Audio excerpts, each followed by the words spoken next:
students இன்னையிலிருந்து நமக்கு round 1 ஸ்டூடண்ட்ஸ்க்கு counselling start ஆகுது 7.5 ரிசர்வேஷனுக்கும் இன்னைக்கு தான் ஜெனரலுக்கும் இன்னைக்கு தான் சரிங்களா நீங்க வந்து சாய்ஸ் ஃபில்லிங் பண்றது வந்து 200 ல இருந்து 179 கட் ஆஃப் வரைக்கும் பாத்தீங்கன்னா இன்னைக்கு வந்து உங்களுக்கு கவுன்சிலிங் ஸ்டார்ட் ஆகுது ரேங்கிங்ல ஃபர்ஸ்ட் ரேங்கிங்ல இருந்து 39145 ரேங்கிங் இருக்கிறவங்க வரைக்கும் ரவுண்ட் 1ல வரீங்க இதுல வந்து 7.5 ரிசர்வேஷனுக்கும் இன்னைக்கு தான் ஜெனரலுக்கும் இன்னைக்கு தான் சாய்ஸ் ஃபில்லிங் பார்க்கும்போது 14 15 இன்னைக்கு நாளைக்கு நாளான்னைக்கு 3 நாள் சாய்ஸ் ஃபில்லிங் பண்ணுவீங்க 17ஆம் தேதி உங்களுக்கு ரிசல்ட் வரும் ஓகேவா நீங்க ஒரு 150 காலேஜ் பண்ணிருக்கீங்க சாய்ஸ் ஃபில்லிங் அப்படின்னா அதுல உங்களுக்கு எந்த காலேஜ் கிடைச்சிருக்குன்ற ரிசல்ட் வந்து 17ஆம் தேதி வரும் 17ஆம் தேதி ரிசல்ட் வந்ததும் அதை நீங்க கன்ஃபார்ம் பண்ணணும் இந்த கல்லூரி நான் ஏற்றுக்கொள்கிறேன் அப்படின்னு சொல்லிட்டு அதுக்கு வந்து 18ஆம் தேதி வரைக்கும் டைம் கொடுத்துருக்காங்க 18ஆம் தேதி ஈவினிங் 5 மணிக்குள்ள நீங்க கிடைச்சிருக்கக்கூடிய காலேஜ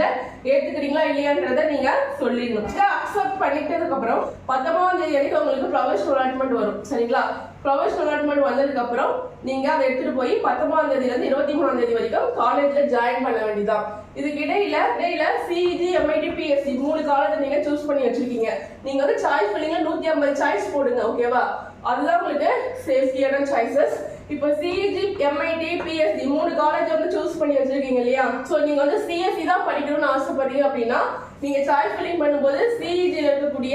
எல்லா கோர்ஸையும் போட்டுட்டு அதுக்கப்புறம் எம்ஐடில இருக்கக்கூடிய எல்லா கோர்ஸ் அதுக்கப்புறம் அதை முடிச்சுட்டு பிஎஸ்சில இருக்கக்கூடிய எல்லா கோர்ஸையும் நீங்க போடக்கூடாது சரிங்களா நீங்க சிஎஸ்சி தான் படிக்க முடிவு பண்ணிட்டீங்க அப்படின்னா சிஇஜில இருக்கக்கூடிய சிஎஸ்சியை போட்டுருங்க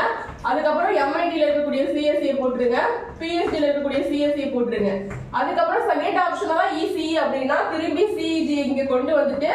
ஓகேவா திருப்பி சாய்ஸ் பண்ணீங்க சிஜி 4ஆவது எடுத்து கொண்டு வந்துட்டு அதுக்கப்புறமா இசிஇ போடுங்க அதுக்கப்புறமா எம்ஐடியை கொண்டு வந்துட்டு இசிஇ போடுங்க அதுக்கப்புறம் பிஎஸ்சியை கொண்டு வந்துட்டு இசிஇ போடுங்க அதனால உங்களுக்கு ரொம்ப பிடிச்ச ஆப்ஷனை தான் நீங்க லைன் பை லைனா கொடுக்கணும் சரிங்களா அந்த வீடியோ யூஸ்ஃபுல்லா இருந்தா சப்ஸ்கிரைப் பண்ணி சப்போர்ட் பண்ணுங்க உங்க ஃப்ரெண்ட்ஸுக்கும் ஷேர் பண்ணி விடுங்க